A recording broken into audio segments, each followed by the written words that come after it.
des trésors au ciel. C'est le bon conseil de l'Éternel. Écoutez-le,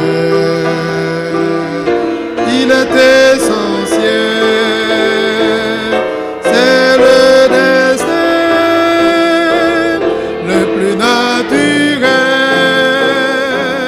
L'argent ne suffit pas pour nous rendre heureux. Il faut d'autres trésors pour combler nos vœux. Si tu n'as soif que d'or, prépare tes yeux. Tu apprendras un jour qu'on achète par Dieu. Chanson numéro 257. Venez au Sauveur qui vous aime.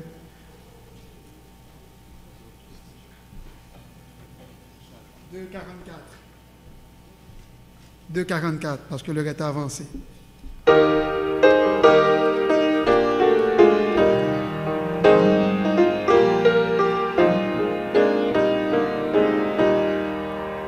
Où cherchez-vous le bonheur dans ce monde au passé? Avez-vous en votre cœur pour Jésus une place? À votre partie se tienne sans cela, c'est il revient pour Jésus votre sauveur. N'avez-vous point de place? N'avez-vous point de place? N'avez-vous point de place pour Jésus votre sauveur? N'avez-vous point de place? Si la sauveur c'est pour vous, oh merveilleuse grâce, lorsqu'il luttait à genoux, Dieu lui voilant sa face. À de la sublime croix, n'entendez-vous pas la voix qui vous dit, pauvre pécheur, n'as-tu donc point de place? N'avez-vous point de place? N'avez-vous point de place? Ah, pour l'homme de douleur, n'avez-vous point de place?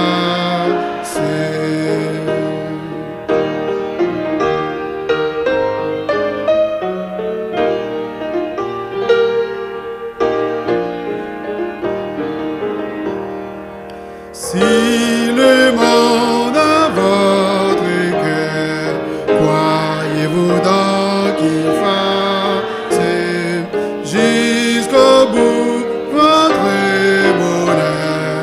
Vous savez que tout passe. Oh, pendant qu'il en est temps, fait la douce accent de la voix du grand vainqueur, et faites-lui donc place. N'avez-vous point de place? N'avez-vous point de place pour Jésus le grand vainqueur? N'avez-vous point de place?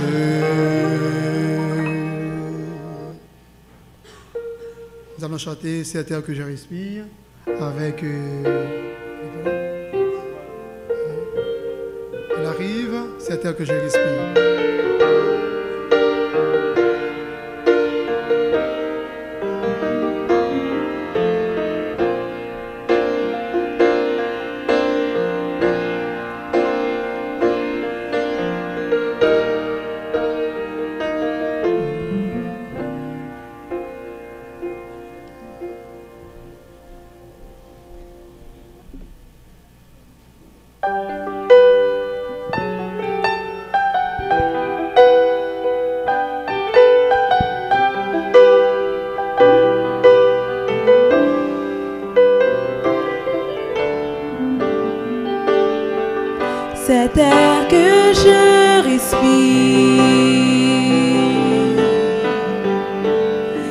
cet air que je respire,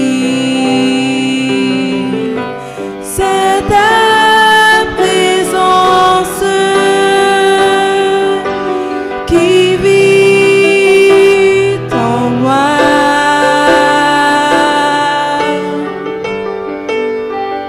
Ce pain jour après jour,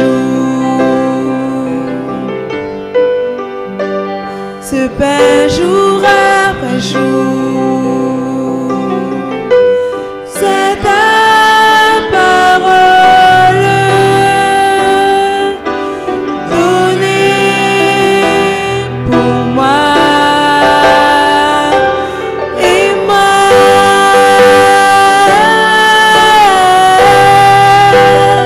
j'ai tant besoin de toi.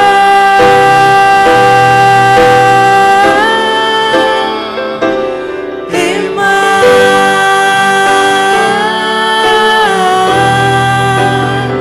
je suis perdue sans toi.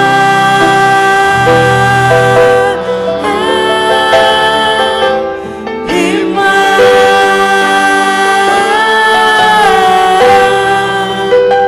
j'ai tant besoin de toi.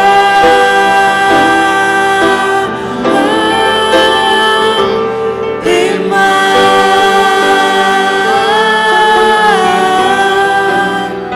je suis perdue sans toi.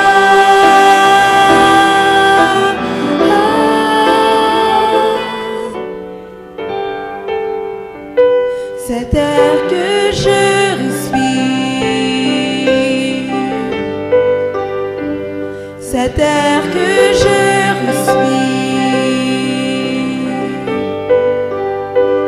cet air que je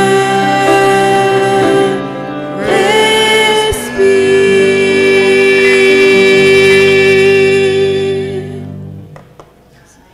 Cet air que je respire, c'est la présence du Seigneur.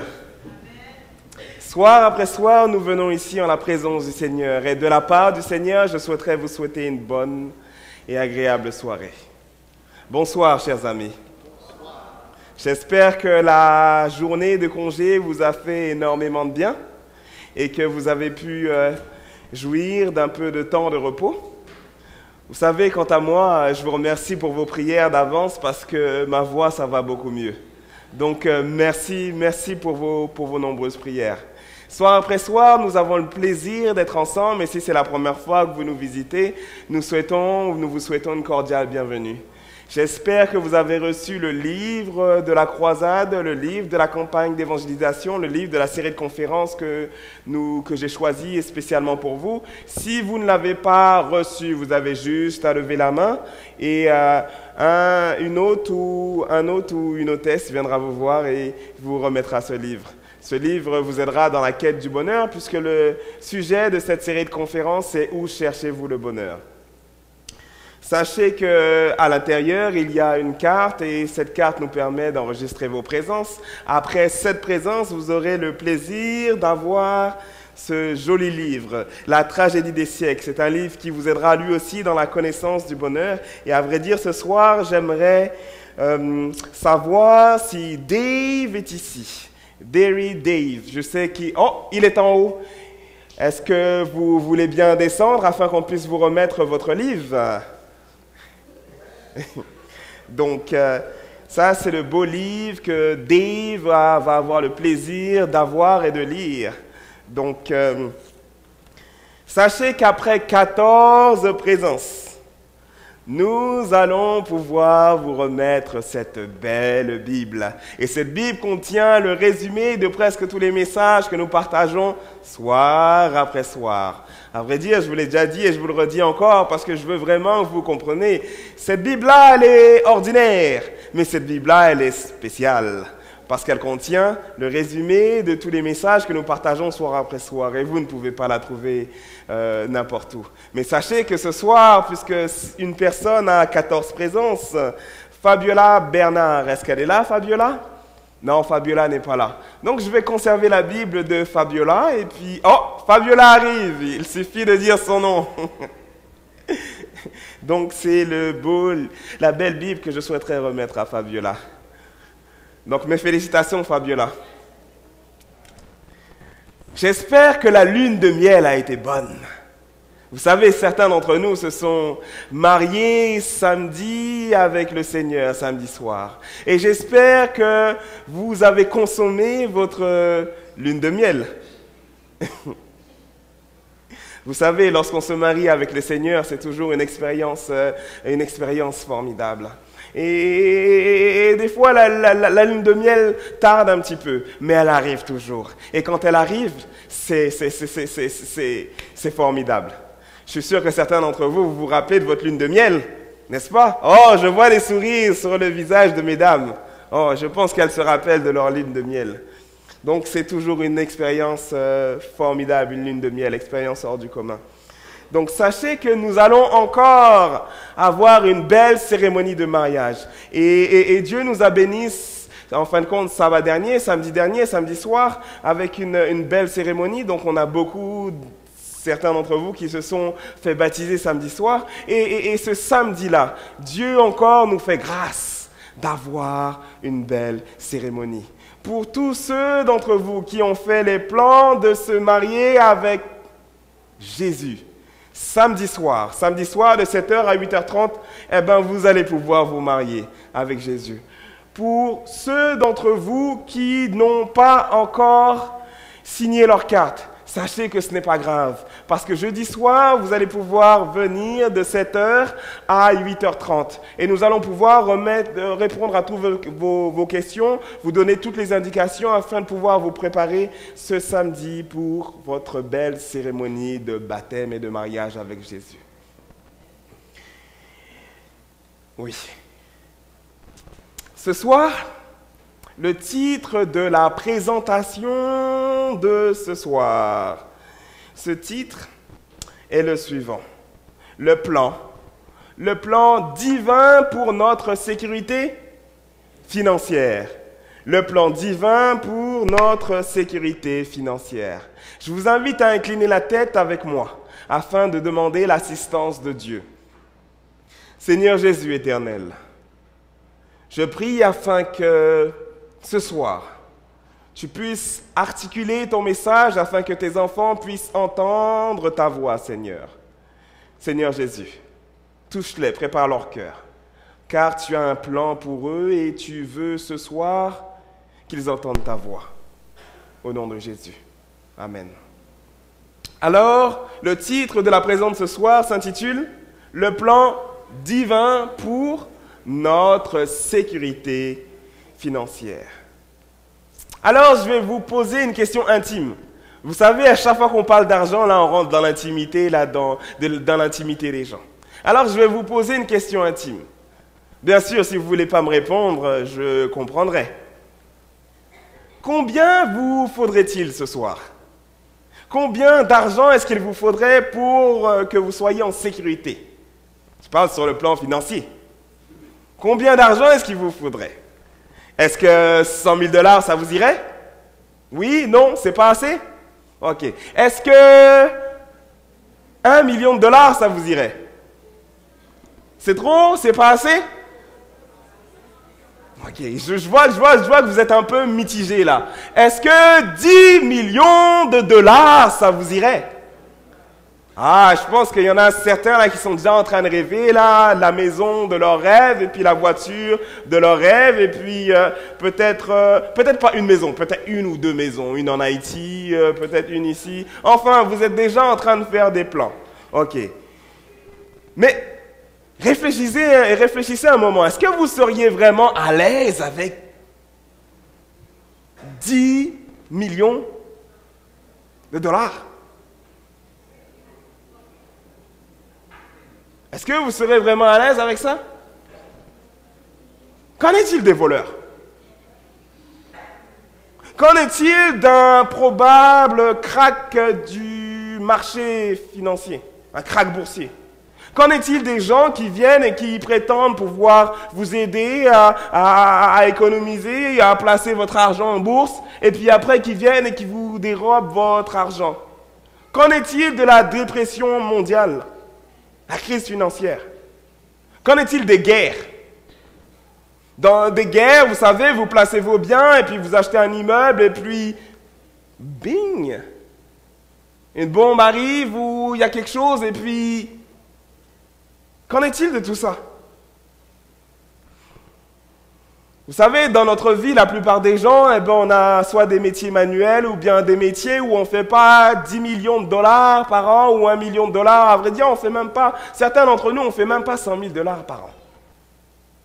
Mais en fin de compte, bon, à vrai dire, certains d'entre nous, on vit même au jour le jour. On a du mal à joindre les deux bouts. À vrai dire, on a du mal à payer nos factures.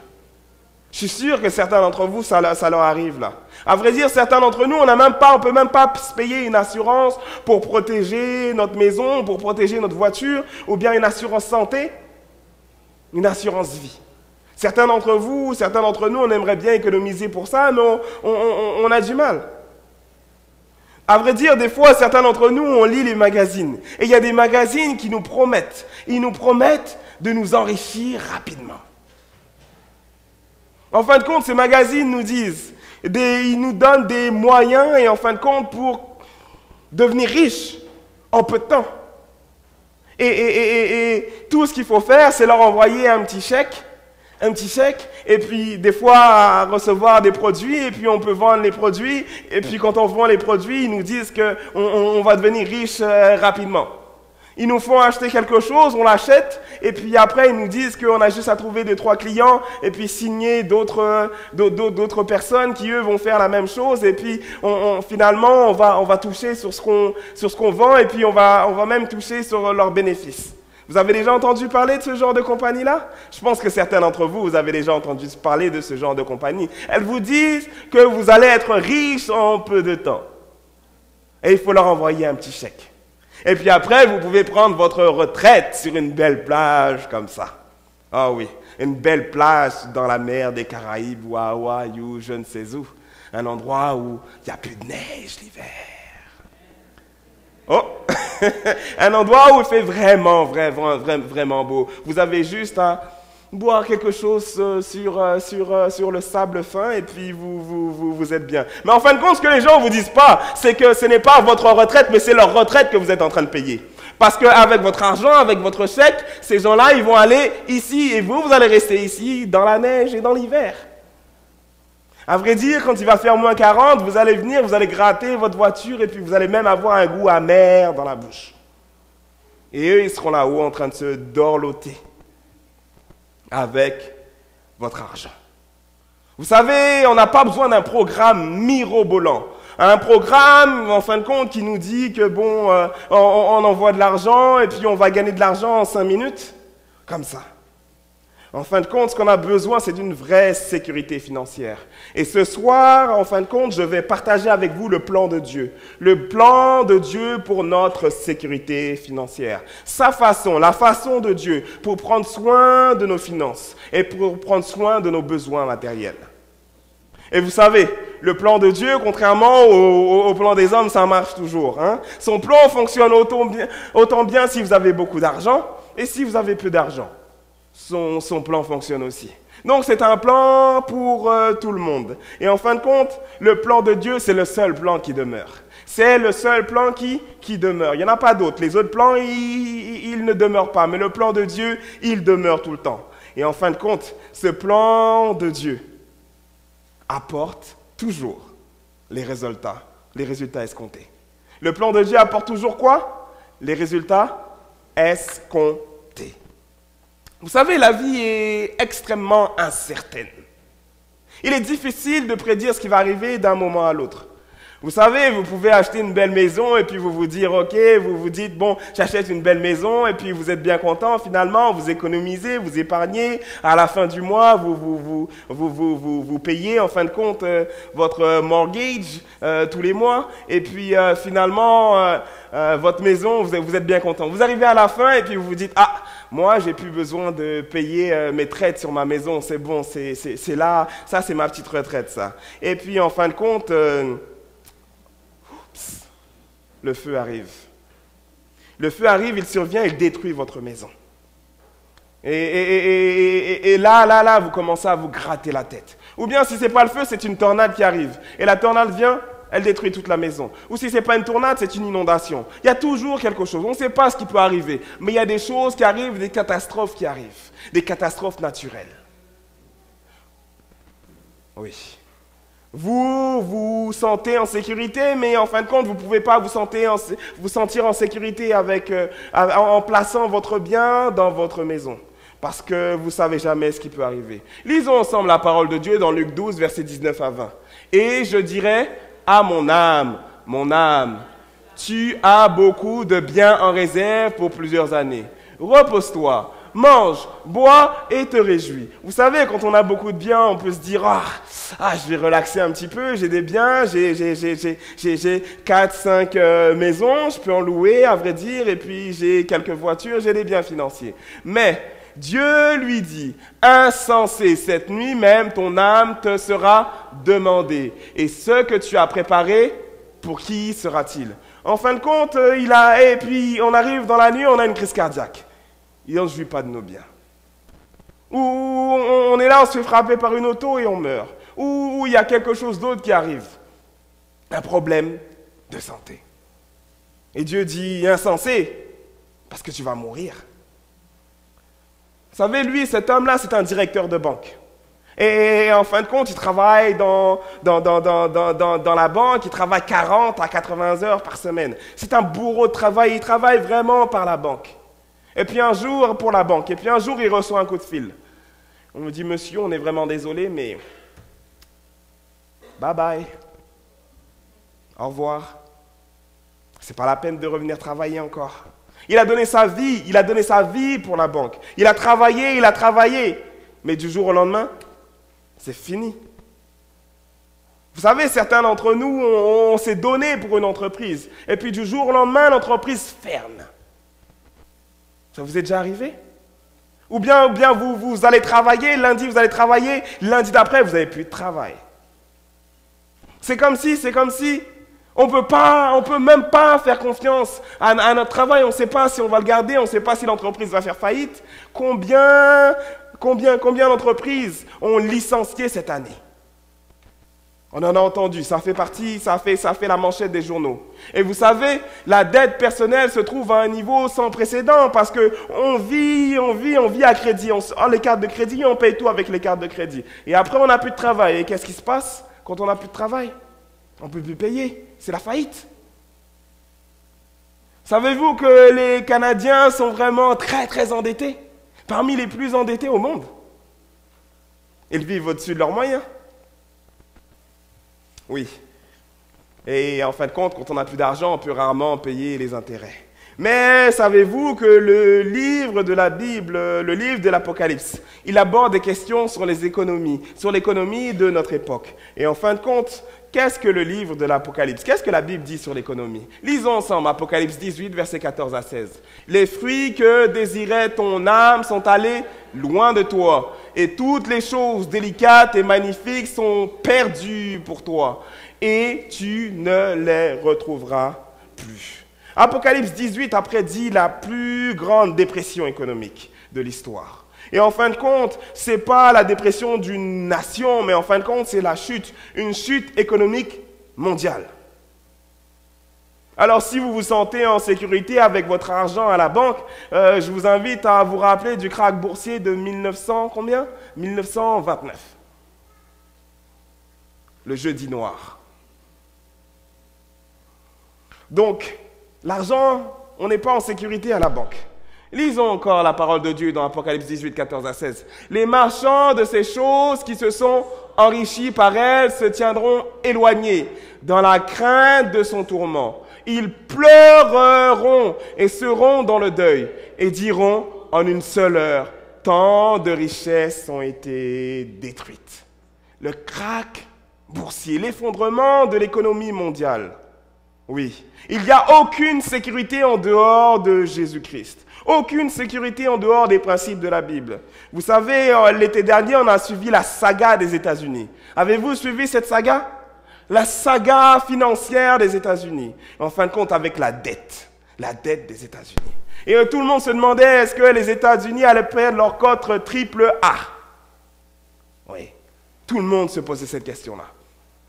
Et en fin de compte, la dette des États-Unis s'élève à plus de 50 000 milliards de dollars à la fin de l'année 2011. Un chiffre. À vrai dire, si vous mettiez des billets les uns après les autres, hein, pour les emprunts que les États-Unis font, on pourrait faire un voyage d'ici à la Lune. Mais si vous mettez des billets de 20 dollars, en fin de compte, sur la dette des États-Unis, et on pourrait faire un voyage d'ici à la Lune. C'est pour vous dire tellement d'argent que les États-Unis d'Amérique doivent. Oui. À long terme, si les États-Unis continuent leur politique actuelle, le dollar sera toast. Comment on dit toast en français? Grillé, c'est ça, le dollar sera grillé, car plus personne n'en voudra.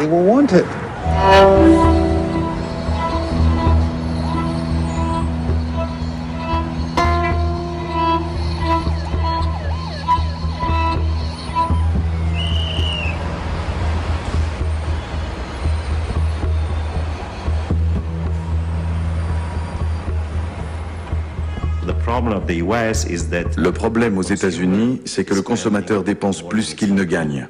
Le gouvernement dépense plus qu'il ne gagne et le pays tout entier vit au-dessus de ses moyens. On a un manque d'épargne lié à la consommation des ménages, un déficit budgétaire public et un déficit de la balance courante des États-Unis. On a donc une économie tout entière au sein de laquelle le gouvernement, le secteur privé et les ménages dépensent tous plus qu'ils ne gagnent. Et cette accumulation de dettes va devenir insoutenable. La première puissance mondiale, les États-Unis, a un problème économique sans précédent. Et à vrai dire, ce ne sont pas les seuls qui sont endettés. Maintenant, on entend parler de la Grèce. La Grèce endettée. Maintenant, on entend parler de l'Italie, on entend parler de l'Espagne, on entend parler de la France, de la zone euro. L'économie est en train d'avoir un crack. Un crack. Oui. Dieu a averti, il a dit que dans les derniers jours, il y aura une crise financière terriblement grave. Lisons ensemble Jacques 5, versets 1 à 3. À vous maintenant, riches, pleurez, gémissez à cause des malheurs qui viendront sur vous. Vos richesses sont pourries et vos vêtements sont rongés par les teignes. Votre or et votre argent sont rouillés, et leur rouille s'élèvera en témoignage contre vous, et dévorera vos chairs comme un feu.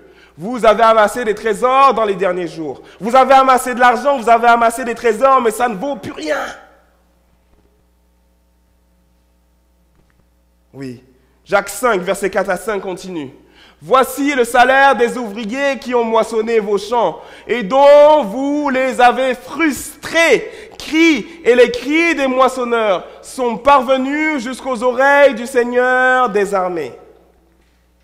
Vous avez vécu sur la terre dans les voluptés et dans les délices, et vous avez rassasié vos cœurs au jour du carnage. Vous avez vu le conflit capital, le conflit en fin de compte entre les ouvriers et puis les patrons de banque, ou bien les ouvriers et puis les chefs d'entreprise.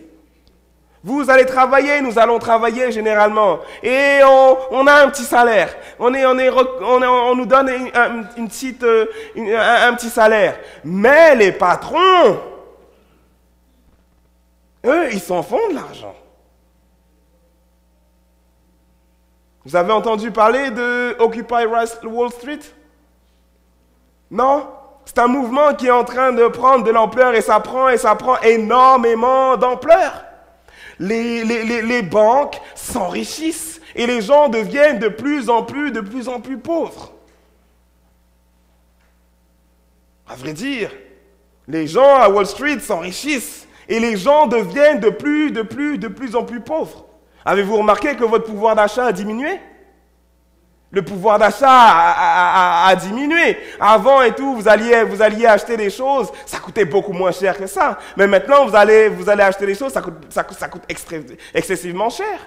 Vous allez acheter de l'essence. Le prix de l'essence, prenez juste le prix de l'essence. Moi, quand je suis arrivé au Canada en 2004, je payais peut-être 82, 84 cents le litre à Québec. Mais maintenant, c'est incroyable. On est tous obligés d'avoir des petites échos. Enfin, moi j'ai une petite écho pour l'instant. Mais on ne peut pas se permettre d'avoir des gros véhicules comme avant. Même aux États-Unis, avant c'était le royaume du 4x4 utilitaire. Mais maintenant, les Américains commencent à diminuer leurs véhicules. Oui. Les pauvres gens. Ils travaillent, les moins nantis, les démunis. Et en fin de compte, la Bible dit que dans les derniers jours, la vie de certaines personnes sera dédiée à amasser de l'argent. Ils amasseront des richesses. Mais en un instant, ça va leur glisser entre les doigts. En un instant. Leur richesse, si c'est à ça qui s'accroche, elle va partir. En fin de compte, leur sécurité, leur argent va disparaître. La Bible dit qu'il existe un meilleur chemin. Alors, ce soir, si vous vous accrochez à l'argent, la Bible dit qu'il y a un meilleur chemin. Un meilleur chemin. Alors peut-être que vous vous demandez quelle solution Dieu offre-t-il à nos problèmes financiers? Quels sont les principes financiers de la Bible et quels sont les principes financiers que la Bible nous donne? Retournons au psaume 33, verset 9, à la création. La Bible dit, car il dit, et la chose arrive. Il ordonne et elle existe. Vous savez, quand Dieu parle, la terre est apparue. Quand Dieu a parlé, le soleil est venu. Quand Dieu a parlé, les fleurs sont sorties. Quand Dieu parle, la chose arrive. Quand Dieu parle, le paysage est parsemé de couleurs. Genèse 2, verset 8 dit, puis l'Éternel Dieu planta quoi? Il planta un jardin en Éden, du côté de l'Orient. Et il mit l'homme qu'il avait formé. C'est Dieu qui crée la terre. Dieu a planté le jardin d'Éden. Vous savez, Dieu a planté chaque arbre fruitier. Il nous a donné de l'air sain pour qu'on puisse respirer. Dieu nous a donné des tulipes, il nous a donné des fleurs jaunes et puis des fleurs rouges et des fleurs bleues. Vous savez, Dieu nous a donné de la nourriture. Tout ce que le monde contient appartient à Dieu. La Bible le dit. Lisons ensemble le psaume 50 au verset 10 à 12. Car tous les animaux de quoi? De la terre sont à qui? Sont à moi. Toutes les bêtes des montagnes par milliers. Si j'avais faim, je ne te le dirais pas. Car le monde est à moi et tout ce qu'il renferme. Tout ce que le monde renferme est à Dieu. Dieu a tout créé. Et en fin de compte, il l'a créé de ses propres mains, donc ça lui appartient. Souvenez-vous, Dieu a créé Adam et Ève pour vivre sur une planète remplie de joie, pour manger de chaque arbre dans le jardin, sauf un seul. Oui, Dieu leur avait dit de ne pas manger de cet arbre, l'arbre de la connaissance du bien et du mal. Vous savez, Dieu leur avait dit de ne pas en manger. Dieu leur avait dit, si vous en mangerez, vous allez faire quoi? Vous allez mourir. Mais le serpent, le trompeur, qu'est-ce qu'il a dit à Ève? Il a dit, Dieu a-t-il vraiment dit ça? Le jour où tu en mangeras, Dieu sait que tu deviendras comme lui, tu deviendras un Dieu. En fin de compte, si vous mangez de cet arbre, vous n'allez pas mourir. Hein? Et puis là, le péché d'Ève a commencé. Et Ève a commencé à vouloir devenir son propre Dieu, à placer ses opinions au-dessus de Dieu, à placer son autorité au-dessus de Dieu. Elle a accepté le mensonge du serpent. Et en fin de compte, elle s'est séparée de Dieu. Oui. La grande séduction de Satan était basée sur quoi? Sur l'égocentrisme. Mettre ses propres désirs au-dessus de Dieu. Mettre sa propre volonté au-dessus de Dieu. Mettre sa souveraineté au-dessus de Dieu. Acte 17, versets 24 et 25 dit, lisons ensemble, le Dieu qui a fait le monde et tout ce qui s'y trouve donne à tous quoi? La vie, la respiration et toutes choses. Non seulement Dieu nous a créés, mais Dieu nous donne toutes choses. Il nous soutient. La Bible fournit un antidote à l'égocentrisme, le remède contre l'égoïsme. Vous savez, Dieu veut que vous soyez heureux. Il veut qu'on soit heureux parce qu'il nous a créés. Et ce soir, il veut vous donner un plan. Il veut vous donner quelque chose pour que vous puissiez repartir à la maison afin que vous puissiez être heureux. En fin de compte, il veut vous donner 7 principes. Combien de principes j'ai dit? 7 principes. 7 principes pour que vous puissiez être heureux financièrement. Combien de principes? 7 principes. Voyons ensemble le premier principe. Le premier principe, c'est quoi? C'est étant donné que Dieu, en fin de compte, Dieu a fait quoi? Dieu m'a créé et soutient ma vie. Tout ce que je possède, en réalité, lui appartient. En fin de compte, tout ce que je possède, c'est pas à moi, c'est à Dieu. Tout ce que Dieu m'a passé, en fin de compte, m'a prêté ou me donne pour que je puisse vivre, c'est pas à moi, mais c'est à qui? C'est à Dieu. Est-ce que vous avez décidé de naître? Avez-vous décidé de naître? Avez-vous décidé de marcher sur cette terre? Non, vous n'avez pas décidé de naître. Vous savez, vous êtes ici par la volonté de Dieu. Et en fin de compte, c'est Dieu qui vous soutient. Donc tout ce que vous possédez, en fin de compte, ne vous appartient pas, mais il appartient à qui? Il appartient à Dieu, il appartient à Dieu. Deutéronome 8, verset 18, lit. Lisons ensemble. Souviens-toi de l'Éternel, ton Dieu, car c'est lui qui te donnera de la force pour les richesses à acquérir. En fin de compte, Dieu nous donne quoi? Il nous donne la force pour acquérir des richesses. En fin de compte, Dieu nous donne quoi? Il nous donne l'opportunité de travailler, la force et la vigueur que nous avons pour travailler. C'est Dieu qui nous la donne. C'est Dieu qui nous donne la santé. Et en fin de compte, tout ce que j'ai vient de sa main. Dieu pourvoit à tous nos besoins. Et les héros bibliques, ils reconnaissaient ça. Ils savaient que, en fin de compte, tout venait de Dieu. Ils reconnaissaient que tout appartenait à Dieu. Et en fin de compte, d'une manière intéressante, Agé 2, verset 8 dit quoi? L'argent et l'or sont à moi, dit l'Éternel des armées. C'est à Dieu, l'argent et l'or, c'est à lui. Alors Abraham avait compris ce principe-là. Il avait compris en fin de compte que ce qu'il avait, c'était pas à lui, mais c'était à Dieu. Il avait compris qu'il avait été créé par Dieu. Il avait compris que Dieu soutenait sa vie et que Dieu prenait soin de lui. Et en fin de compte, que c'était un don de Dieu s'il était en vie. Alors quand Abraham attaquait des armées ennemies, parce que les ennemis, quand ils viennent, ils vous attaquent. Alors Abraham, quand lui, il était en guerre avec les armées ennemies, quand ces armées-là étaient renversées, Abraham retournait à Dieu une partie du butin, une partie de ce qu'il avait pris. Et en fin de compte, Abraham donna à Melchisédek, un grand prêtre de Dieu, une partie. Lisons ça ensemble dans Genèse 14, versets 19 à 20. Béni soit Abraham par le Dieu très haut, maître du ciel et de la terre. Béni soit le Dieu très haut, qui a livré tes ennemis entre tes mains. Et Abraham lui donna la dîme de tout. Abraham lui donna quoi? La dîme de quoi? D'une partie? Non, la dîme de tout. C'est ce que la Bible dit. Le mot dîme, qu'est-ce que ça veut dire? Ça veut dire 1/10. Dîme, dixième, donc la dîme, c'est quoi? La dîme, ça signifie 1/10. Et en fin de compte, c'est la reconnaissance au Dieu créateur. On dit, Dieu soutient ma vie, Dieu a tous les 100%. En fin de compte, il m'a confié 100%. Et moi, je le retourne qu'une infime partie. Je le retourne combien? Je le retourne 1/10. Alors Abraham a mis de côté quoi? Il a mis de côté 1/10. Il a mis de côté la dîme. Et il la donna à Melchisédek, le prêtre de Dieu. Et en fin de compte, il l'a utilisé pour l'œuvre de Dieu. Vous savez, en rendant la dîme, Abraham reconnut quoi? Il reconnut la bonté de Dieu. C'est Dieu qui lui avait donné la force. C'est Dieu, en fin de compte, qui lui avait donné la victoire. Et en fin de compte, il a reconnu cela en lui donnant 1/10. Donc, il reconnaissait que Dieu était propriétaire de tout ce qu'il avait. Le deuxième principe, regardons-le ensemble. Donc, le deuxième principe, c'est quoi? En rendant la dîme, nous démontrons notre profonde croyance que Dieu est à la fois le créateur et le soutien de notre vie. Vous savez, Dieu demanda dans Malachie 3, verset 8, « Un homme trompe-t-il Dieu » Est-ce que vous pensez que vous pouvez tromper Dieu ce soir? Est-ce que vous pensez que vous pouvez tromper Dieu? Que vous pouvez vous moquer de Dieu? Que vous pouvez cacher certaines choses à Dieu? Est-ce que vous pensez ça ce soir?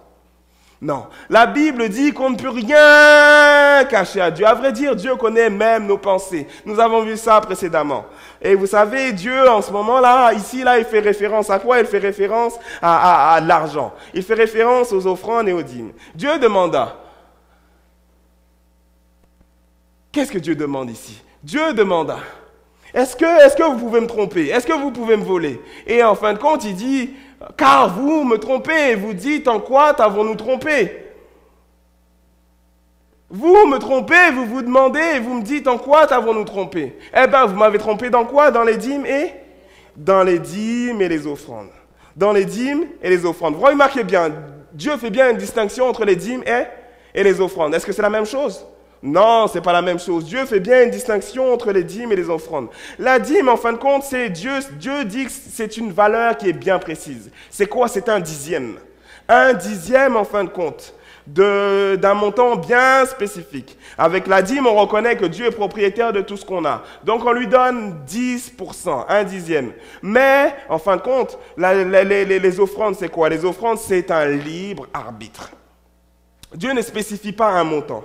En fin de compte, c'est en proportion de la bénédiction que Dieu nous donne et en fonction de notre amour pour lui. C'est ça les offrandes. La dîme, c'est une épreuve d'obéissance en fin de compte. C'est une démonstration de notre amour. Dieu dit, tout ce que tu as, c'est à moi. Tu as 100% et c'est à moi. Mais je te demande quoi? Je te demande un dixième. Un dixième pour savoir si tu es obéissant, si tu es fidèle en fin de compte. Si tu crois que c'est moi qui te donne la force pour aller travailler. Dieu demande un dixième. Mais Dieu demande aussi des offrandes. Et ces offrandes-là, c'est quoi? Ces offrandes-là, c'est en proportion de l'amour que nous avons pour Dieu. En proportion des bénédictions que Dieu nous donne. Donc, il y a une distinction entre la dîme et les offrandes. Et remarquez cette promesse dans Malachie 3, verset 10. Apportez à la maison du trésor toutes les dîmes, afin qu'il y ait de la nourriture dans ma maison. Mettez-moi de la sorte à quoi? À l'épreuve, dit l'Éternel des armées. Mettez-moi de la sorte à l'épreuve. Éprouvez-moi, éprouvez-moi. Et vous verrez si je n'ouvre pas quoi? Vous verrez si je n'ouvre pas pour vous les écluses des cieux. Si je ne réponds pas sur vous la bénédiction en abondance. Vous savez, lorsqu'on obéit à la parole de Dieu, il y a une bénédiction en abondance. Dieu ne demande jamais un commandement, il ne nous demande jamais des choses qu'il sait qu'on n'est pas capable de faire. Quand Dieu demande quelque chose, il sait qu'on est capable de faire ce qu'on lui demande. Dieu ne nous demande pas de respecter le sabbat tout en sachant que nous ne savons pas quel jour c'est le jour du sabbat. Dieu ne nous demande pas de ne pas commettre de l'adultère s'il sait qu'on ne peut pas ne pas commettre de l'adultère. À chaque fois que Dieu commande, Dieu demande quelque chose, il nous donne toujours les moyens de répondre, à ceux qui nous le demandent. Et en fin de compte, certains d'entre vous, peut-être, vous vous dites, mais, pasteur, soyons un peu réels, là. J'ai pas le luxe, là, de donner ma dîme à Dieu. Je peux pas donner ma dîme à Dieu. En fin de compte, si je donne ma dîme à Dieu, je vais aggraver mes finances. Tu regardes mes billes, là, je peux pas donner ma dîme à Dieu. Eh ben, moi, je vous dis au contraire, c'est le contraire. Si, en fin de compte, vos finances sont mauvaises, vous ne pouvez pas vous passer de la bénédiction de Dieu. Parce que Dieu dit qu'il va ouvrir quoi? Il va ouvrir les écluses des cieux. Vous ne pouvez pas vous passer de cette bénédiction-là. C'est cette bénédiction-là que vous avez besoin.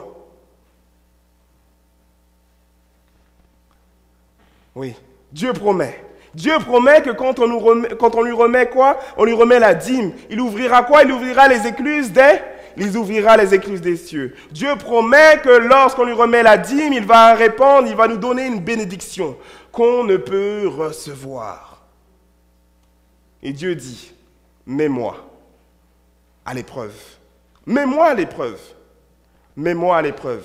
Remarquez ce que la Bible dit dans Lévitique 27, verset 30. Toute dîme de la terre est une chose, quoi?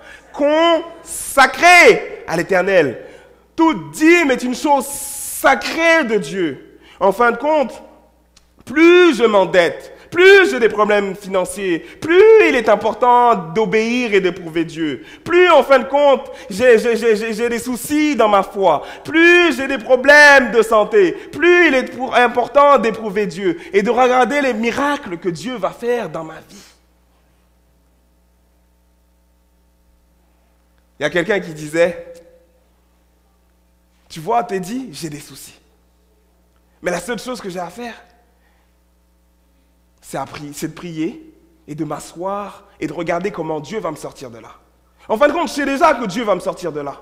Mais je veux juste voir comment Dieu va me sortir de là, afin que je puisse témoigner en son nom et dire aux gens ce que Dieu a fait pour moi.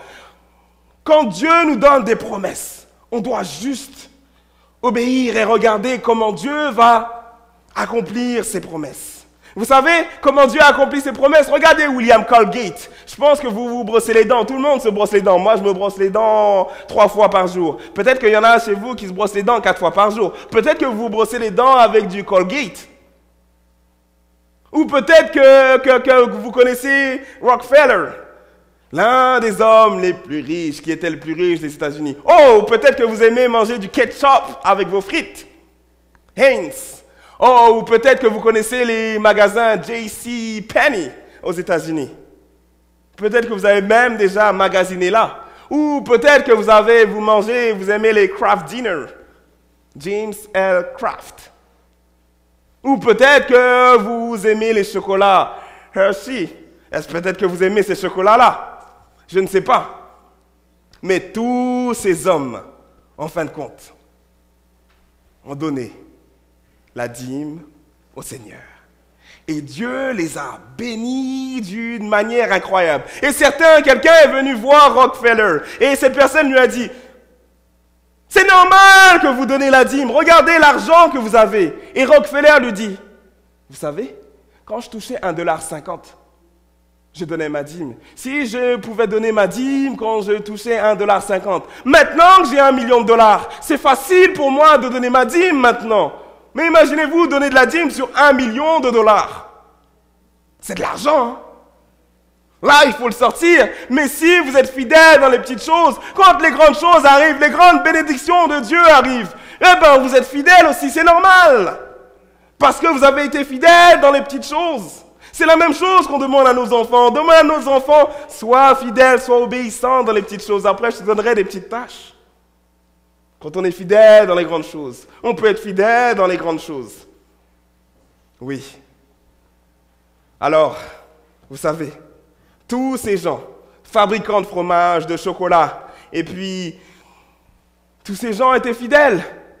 Malachie 3, verset 11 nous dit, « Pour vous, je menacerai celui qui dévore, et il ne vous détruira pas. Les fruits de la terre et la vigne ne sera pas stérile dans vos campagnes, dit l'Éternel des armées. » Oups! Dieu dit qu'il fera des choses formidables pour nous.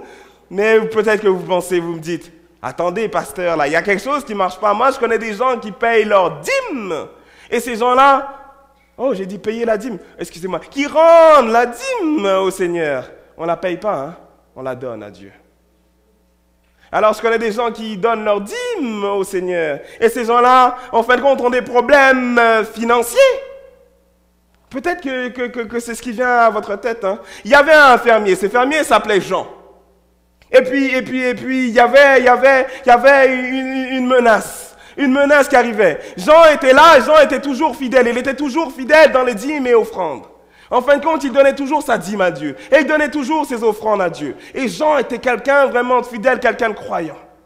Et puis là, il y avait une grosse menace, il y avait des sauterelles qui arrivaient. Et vous savez, les sauterelles, elles mangent tout sur leur passage.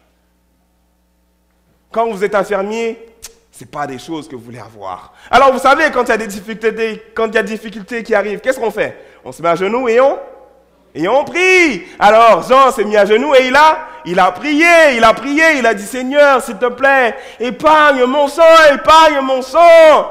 Et qu'est-ce qui s'est passé? Les sauterelles sont venues et les sauterelles ont tout mangé.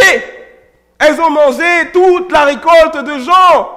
Alors après, les voisins sont venus le voir. Et ils ont trouvé Jean agenouillé, Jean en train de prier. Et ils ont dit, Jean, as-tu donc un problème, Jean? Les sauterelles sont venues, elles ont mangé toute ta récolte et toi, tu es à genoux. Et Jean s'est levé et Jean leur a dit, vous savez, le champ, il appartient à qui? Il appartient à Dieu. Les sauterelles, c'est qui les a fait? C'est Dieu qui a fait les sauterelles. Alors s'il plaît à Dieu de nourrir ces sauterelles avec mon champ, eh bien il plaît à Dieu de nourrir ces sauterelles avec mon champ. Alors moi je n'ai pas à m'inquiéter. Vous savez, la Bible dit, Philippiens 4 verset 19, et mon Dieu pourvoira à quoi? À tous vos besoins. Est-ce que Dieu dit qu'il pourvoira à certains de nos besoins? Non. Dieu dit qu'il prévoira à quoi? À tous nos besoins, selon sa richesse avec gloire en Jésus-Christ. Alors après, l'année d'après, il a planté, il a eu une récolte formidable, une récolte comme celle qu'il n'avait jamais eue. Dieu dit qu'il va pourvoir à tous nos besoins, mais encore, il faudrait qu'on lui fasse confiance. Jean fait confiance à Dieu. Et après, sa récolte était incroyable. Oui, Dieu le dit dans sa parole. Lisons ensemble. Psaume 37, verset 25. J'ai été jeune, j'ai vieilli, et je n'ai point vu le juste abandonné, ni sa postérité mendiant son pain. L'Éternel sait que vous avez faim. Est-ce que c'est lui qui vous a donné un ventre? Dieu vous a donné un ventre. Il vous a donné un ventre pour manger. Est-ce que c'est Dieu qui vous donne votre maison? C'est Dieu qui vous a donné votre maison. Dieu sait que vous avez besoin de payer vos filles. Vous avez besoin de payer votre maison. Dieu sait que vous avez besoin de manger. Il sait toutes ces choses-là. La Bible dit, j'ai été jeune, j'ai vieilli, c'est vrai, et je n'ai point vu le juste abandonné. Le juste, celui qui fait confiance à la justice de Dieu, ni sa postérité, ni ses descendants, mendiant son pain. Mais faites attention, la raison pour donner la dîme à Dieu, ce n'est pas pour être béni. Vous savez, c'est pas parce qu'on veut être super béni financièrement et qu'on veut être des Haynes, ou bien on veut être des Kraft, ou bien on veut être des Rockefeller. C'est pas pour ça, hein. C'est pas pour ça, hein, qu'on doit rendre sa dîme à Dieu, hein. Eh ben, même si c'est souvent la conséquence, on est souvent béni quand on est fidèle dans la dîme. Mais c'est pas pour ça, hein. C'est parce qu'on pense et on dit que Dieu, tu es notre créateur. Dieu, tu es le soutien de ma vie. Dieu, c'est toi qui prends soin de moi. Dieu, tout ça, ça t'appartient. Et moi, je te suis fidèle. Oui, je te suis fidèle, Seigneur. J'ai confiance en toi, j'ai foi en toi. J'ai foi en toi. Le principe numéro 3. Donner pour la bonne raison. Ouvre notre cœur à recevoir quoi? Les bénédictions spirituelles et matérielles de Dieu. Donner pour la bonne raison, pour le bon mobile, ouvre nos cœurs à quoi? À recevoir les bénédictions spirituelles et matérielles de Dieu. Vous savez, si vous ouvrez votre cœur à Dieu, et si vous donnez, non pour recevoir quelque chose, mais parce que vous aimez Dieu, eh bien, vous ouvrez la porte pour recevoir les bénédictions. Vous savez, je vous ai dit tout à l'heure, le péché d'Adam et Ève, c'était quoi? C'était l'égocentrisme. C'est de placer quoi? Leur autorité au-dessus de celle de Dieu. Et en fin de compte, c'est ça c'est la racine du péché. Et en fin de compte, Dieu nous donne un antidote divin à l'égoïsme. Et il n'y en a pas d'autre. Vous savez, un jour, il y avait un pasteur. Et le pasteur, en fin de compte, il avait prêché. Et en fin de compte, après, Jacques est venu voir le pasteur. Et Jacques, qu'est-ce qu'il a dit? Jacques, il a donné un rendez-vous au pasteur. Et en fin de compte, quand il est arrivé, vous savez, des fois, il y a certains d'entre vous, vous venez nous voir, nous les pasteurs, et on voit sur votre tête que vous n'êtes pas content, hein? On voit sur votre tête qu'il y a quelque chose qui vous dérange. À vrai dire, certains, ils arrivent avec leur bouche, elle est longue comme ça. Et puis, ils viennent voir le pasteur. Alors, le pasteur savait ça. Il attendait. Et puis après, il lui dit, écoutez, pasteur, c'est vrai que vous avez dit qu'il faut donner la dîme. Est-ce que tout le monde doit donner la dîme? Il dit, oui, c'est écrit dans la parole de Dieu. Dieu dit que tout le monde doit donner la dîme. Alors, il commence. Il dit, pasteur, moi, je touche 2000 euros, $2000 par mois. Et il dit, j'ai des factures de $2400 par mois. Comment est-ce que je vais faire pour payer, pour donner la dîme? En fin de compte, il dit, moi, c'est pas possible. Ok, d'accord, je comprends ça. Et le pasteur lui explique que de toute façon, c'est sa relation avec Dieu. Et en fin de compte, il ne peut pas dire qu'il fait confiance à Dieu s'il ne fait pas confiance à Dieu dans ses finances. Et il s'en va, il est toujours fâché. Le mois d'après, il arrive. Il arrive quand il touche sa paye. Il arrive, il lui montre sa fiche de paye et il lui montre tous ses bills. Et le pasteur voit bien qu'il n'a pas assez d'argent. Le mois d'après, il arrive, il lui montre sa fiche de paye, il lui montre encore ses bills. Le mois d'après, il arrive, il lui montre sa fiche de paye, il lui montre encore ses bills. Et le mois d'après, il arrive avec sa fiche de paye, il lui montre encore ses bills. Le pasteur dit, ok, Jacques, je comprends, c'est clair, vous avez pas assez d'argent, je comprends. Vous êtes dans le rouge tous les mois, ok, est-ce que c'est vrai? Le pasteur et Jacques répond, oui, c'est vrai, en fin de compte, c'est confirmé, c'est exact. Je suis toujours dans le rouge. Et le pasteur lui dit, vous avez essayé de vous en sortir, hein? Et Jacques répond, oui, j'ai essayé de m'en sortir. J'ai essayé de m'en sortir, mais j'y arrive pas. Alors le pasteur lui dit, ok, maintenant que vous avez essayé votre méthode, pourquoi ne pas essayer la méthode de Dieu? Vous avez essayé votre méthode, ça fait je sais pas combien de mois, vous venez me voir, vous ramenez vos factures et vous ramenez votre salaire. Ok, c'est bien, ça marche pas. Pourquoi ne pas essayer la méthode de Dieu? Vous savez, certains d'entre nous, Dieu nous a donné une méthode et on utilise notre propre méthode au lieu d'utiliser celle de Dieu. Et à chaque mois, on a toujours des problèmes financiers. À chaque mois, on a du mal à payer notre loyer. À chaque mois, on a du mal à joindre les deux bouts. À chaque mois, on a du mal, en fin de compte, des fois, on achète des courses et puis après, au bout de 3 semaines, eh bien, on n'a pas de quoi manger. Pourquoi ne pas essayer la méthode de Dieu? Ah, il n'y a pas beaucoup d'amen, hein? Mais c'est pas grave. Ça vient de la Bible. Ça, c'est la méthode de Dieu, ça. La méthode de Dieu, en fin de compte, vous savez, c'est une méthode pour économiser. Ce n'est pas une méthode pour nous endetter. Lisons ensemble la parole de Dieu dans Matthieu 23, verset 23. « Malheur à vous, scribes et pharisiens, hypocrites, parce que vous payez la dîme de la menthe et de la nef et du cumin, et que vous laissez ce qui est plus important dans la loi, la justice, la miséricorde et la fidélité ou la foi. C'est là ce qu'il fallait pratiquer sans négliger les autres choses. » Jésus a dit qu'il ne faut pas négliger les autres choses. En fin de compte, Jésus a confirmé qu'il fallait payer, qu'il fallait donner sa dîme à Dieu, qu'il fallait rendre sa dîme à Dieu, qu'il ne fallait pas la négliger. Oui. En d'autres termes, avoir un cœur rempli de grâce et d'amour, c'est bien. Mais il ne faut pas négliger de rendre sa dîme à Dieu. Parce que sinon, qu'est-ce que ça veut dire? Ça veut dire, Seigneur, tu sais, je te fais confiance à 85%. Mais il y a un 15% là que je ne te fais pas confiance avec. Il y a un 15% là, je ne te fais pas vraiment confiance. À vrai dire, tu dis vraiment là que tu peux prendre soin de moi, mais c'est pas vraiment vrai là. Je n'ai pas vraiment confiance là que tu peux prendre soin de moi. À vrai dire, c'est comme si je disais, Seigneur, je viens mettre ma requête dans la boîte de prière, soir après soir, mais je ne crois pas vraiment là que tu peux faire quelque chose là. Je ne crois pas vraiment là que tu peux arranger les problèmes familiaux. Je ne crois pas vraiment que tu peux m'aider à avoir mon visa de travail. Je ne crois pas vraiment, Seigneur, que tu peux faire ces genres de choses.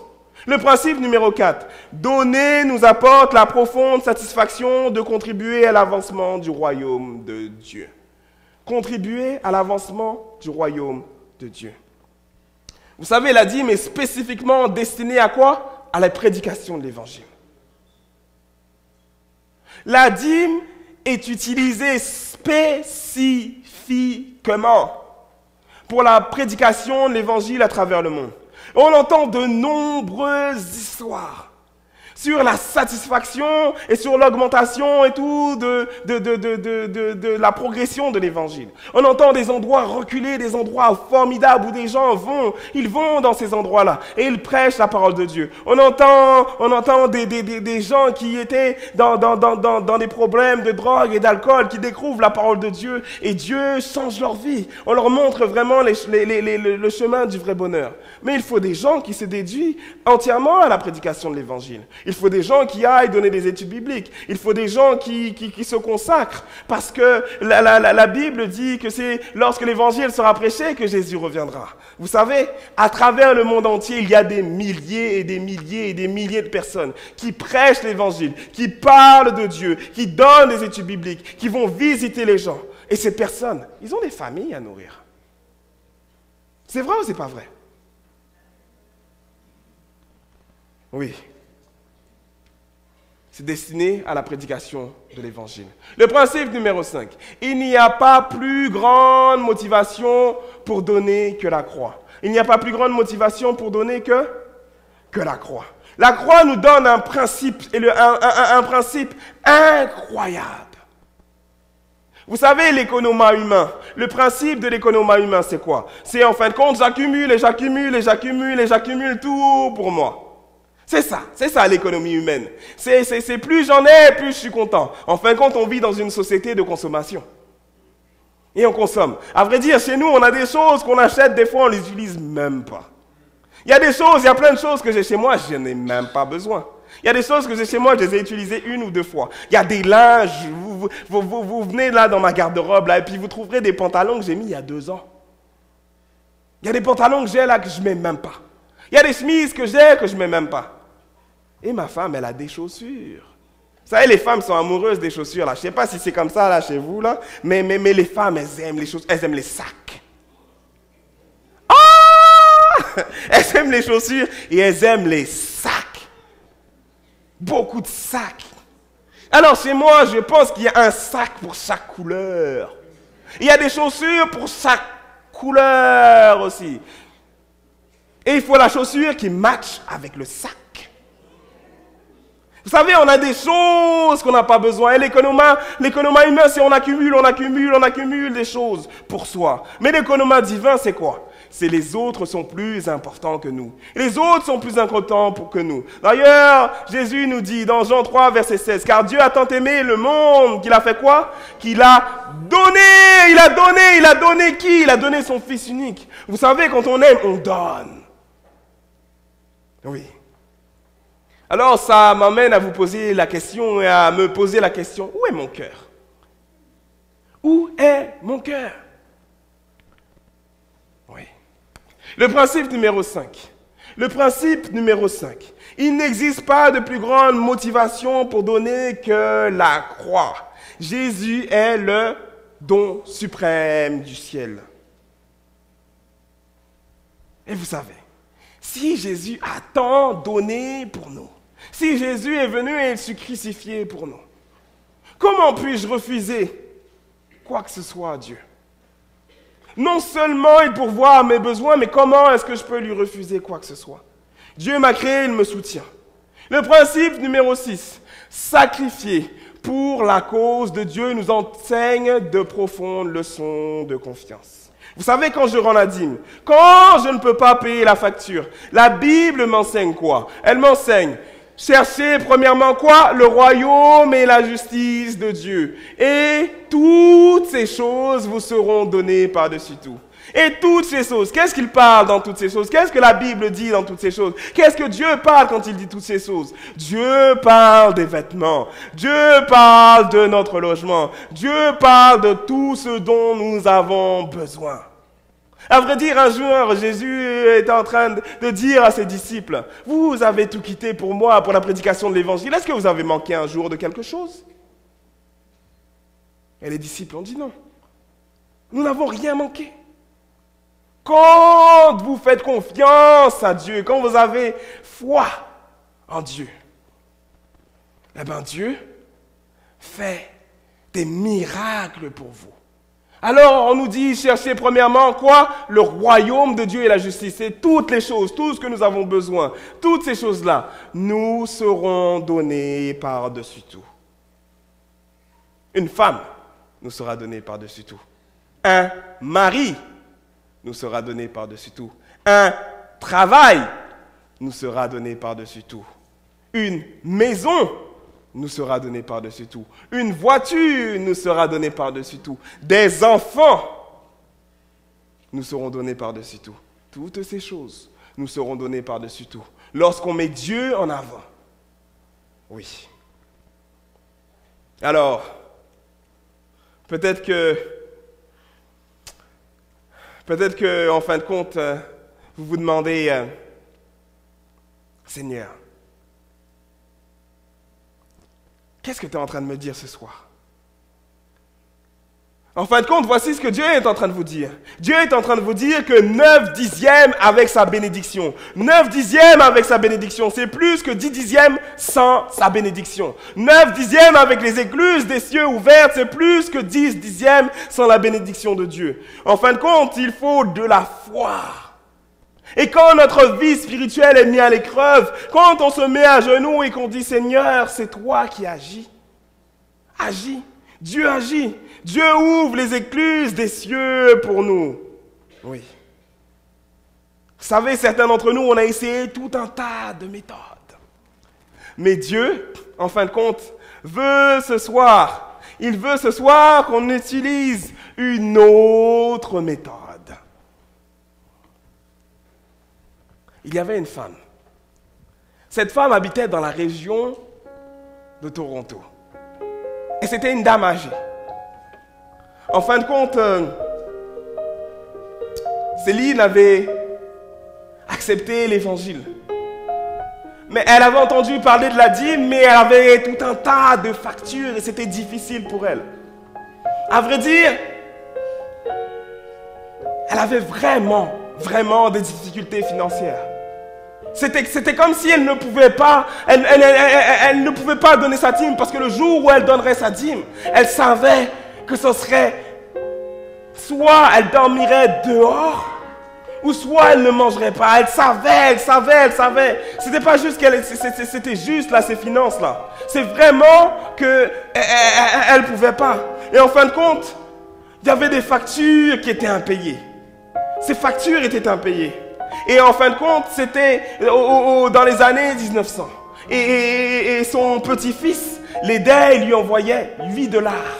$8 par mois. Ah, peut-être que vous dites que $8, c'est pas beaucoup. Mais à cette époque-là, $8, c'était beaucoup d'argent. C'était énormément d'argent. En fin de compte, avec ces $8-là, elle pouvait payer sa chambre. Elle pouvait payer sa chambre chaque semaine. Avec ces $8-là, elle pouvait acheter sa nourriture. Avec ces $8-là, elle pouvait prendre son transport pour aller à l'église. Et un jour, le pasteur était là. Et le pasteur a prêché sur l'économat chrétien et sur la dîme. Cette dame s'est avancée à la fin. Et elle a demandé à parler avec le pasteur. Le pasteur l'a reçu. Elle lui a dit, pasteur, est-il vrai que l'on doit payer, que l'on doit rendre la dîme à Dieu? Et le pasteur lui dit, c'est vrai. Elle lui dit, c'est vrai, peu importe notre salaire, peu importe ce qu'on a, on doit le donner. Et le pasteur lui dit, oui, c'est vrai. Alors après, elle dit, bon, pasteur, je reçois $8 par semaine. Alors le pasteur s'est dit dans sa tête, on n'a pas besoin de tes 80 cents. C'est ce qui se dit dans sa tête. Mais en fin de compte, il sait que c'est un commandement de Dieu. Il sait que c'est bien plus que le fait de donner les 80 cents. Il sait que ça montre si tu as confiance en Dieu. Ça montre si tu es attaché à Dieu. Ça montre si tu as foi en Dieu. En fin de compte, toutes ces choses-là, ça montre qui est le Dieu dans ta vie. Parce que Dieu a dit dans les 10 commandements, tu n'auras pas d'autre Dieu devant ma face. Et en fin de compte, si tu mets l'argent devant Dieu, ça veut dire que tu mets un Dieu devant la face de Dieu. Alors, le pasteur savait tout ça. Et il lui a dit, c'est vrai, ma chère sœur. Alors la dame âgée est rentrée chez elle. Et elle a commencé à faire ses comptes. Elle payait sa chambre par semaine $5,75. Elle payait la nourriture $2,25. Et en fin de compte, si elle donnait la dîme, en fin de compte, au Seigneur, 80 cents, il lui restait $1,45 pour manger par semaine. Presque rien. Mais le sabbat d'après, elle est venue et elle a remis sa dîme au Seigneur. Quand elle est partie, elle ne savait pas comment est-ce qu'elle allait faire. Ses frères et sœurs se sont dit, le pasteur ne leur avait pas parlé, se sont dit pourquoi ne pas lui apporter des fruits et des légumes? Pourquoi ne pas lui apporter un plat pour manger? Et ils ont commencé, à adopter cette sœur, cette dame âgée. Et ils ont pris soin d'elle. Et puis des fois, elle trouvait des spéciaux. Des fois, en fin de compte, elle trouvait des spéciaux lorsqu'elle allait faire les magasins. Elle était contente, elle est venue voir le pasteur, elle a dit, pasteur, j'ai donné la dîme au Seigneur et jusqu'à présent, je n'ai manqué de rien. Alléluia. Mais là, vous savez, quand vous prenez des décisions pour le Seigneur, il y a toujours l'ennemi qui vient, Satan, il sait, il est trompeur et il vous attaque. Hein. Quand vous prenez des décisions pour le Seigneur, Satan n'est pas content. Et là, son loyer a augmenté d'$1. Là, elle n'avait plus qu'1,45 $, mais elle avait 45 cents. Et là, elle s'est demandé, Seigneur, vraiment, est-ce que tu as vraiment besoin de cette dîme? Est-ce que vraiment tu en as besoin? Je sais que tout t'appartient, à vrai dire, mais tu n'en as pas besoin. Et finalement, par foi, elle a ramené la dîme au Seigneur. Et lorsqu'elle est rentrée à la maison, presque en pleurant, elle a reçu un coup de téléphone de son petit-fils. Son petit-fils lui dit, « Tu sais, Granny, je sais que tu n'aimes pas que je te donne de l'argent, mais j'ai eu une augmentation de salaire. J'ai eu une augmentation de salaire. Tu sais, je te donnais 8 $, mais maintenant je vais te donner 12 $. Est-ce que tu peux accepter les 12 $? S'il te plaît, Granny, accepte les 12 $. Et elle a dit, « Merci. Merci, mon petit-fils. Merci, je t'aime tant. » Et elle a raccroché. Vous savez, quand vous laissez Dieu, quand vous mettez Dieu à l'épreuve, Dieu ouvre les écluses des cieux. Satan essaye, il vous tient liés. Il nous tient liés. Il nous dit, tu ne peux pas. Mais quand on donne la dîme à Dieu, quand on donne tout ce qui lui revient, Dieu fait des miracles dans nos vies. Quand on donne à Dieu ce qui lui revient, Dieu, en fin de compte, nous bénit d'une manière incroyable. Il n'y a rien que Dieu ne peut pas faire pour vous. Dieu a envie de vous bénir les uns les autres, chacun d'entre vous. Mais il faut lui faire confiance. Il faut être fidèle.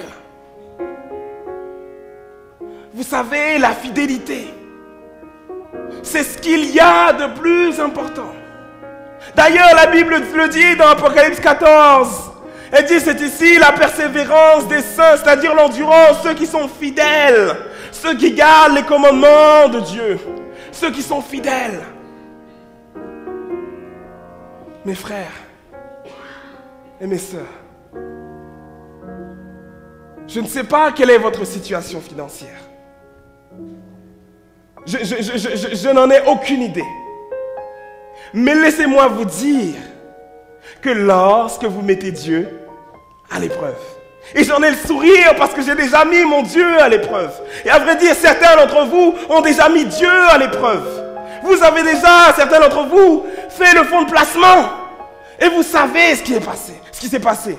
Certains d'entre vous, vous avez mis Dieu à l'épreuve, et vous avez ramené vos prières ici, et vous savez ce qui est arrivé. Certains d'entre vous, vous avez déjà mis Dieu à l'épreuve, et Dieu a fait un miracle dans votre vie. Dieu vous dit encore aujourd'hui, une fois de plus, mon enfant, ma fille, mon fils, ma chérie, mon enfant, fais-moi confiance ce soir. Fais-moi confiance, c'est moi, Jésus. Je suis mort pour toi à la croix. Fais-moi confiance. Chers amis, est-ce qu'il n'y en a pas certains d'entre vous qui voudraient faire confiance au Seigneur? Voulez-vous faire confiance au Seigneur? Mettons-nous debout si nous voulons faire confiance au Seigneur.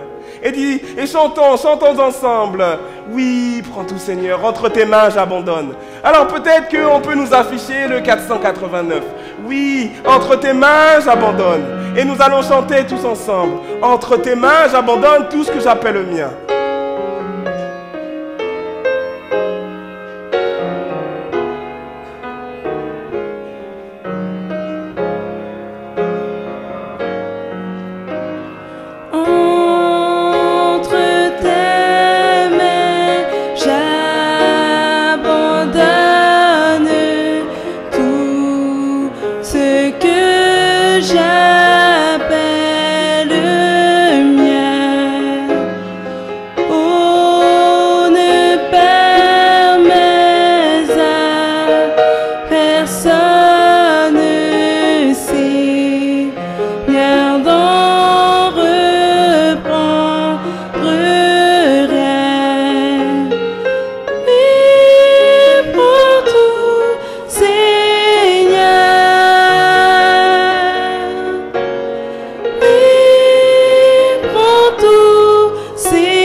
Éternel, certains de tes enfants sont là ici ce soir. Et vraiment, Seigneur, tu as touché notre cœur et tu nous as dit de t'éprouver. Seigneur, c'est vrai que des fois, nous pensons, nous avons cette logique humaine, Seigneur. Et nous avons du mal à voir, nous ne voyons pas avec les yeux de la foi. Mais nous voyons avec les choses palpables et les chiffres ne collent pas, Seigneur. Mais je sais, Éternel, que ta parole est sûre. Je sais, Seigneur, que quand tu parles, la chose arrive. Quand tu as parlé, la terre, Seigneur, est venue et la terre est devenue habitable, Seigneur.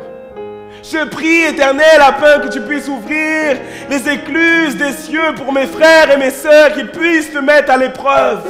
Et que toi, Seigneur, tu puisses leur donner un vrai témoignage. Éternel, s'il te plaît,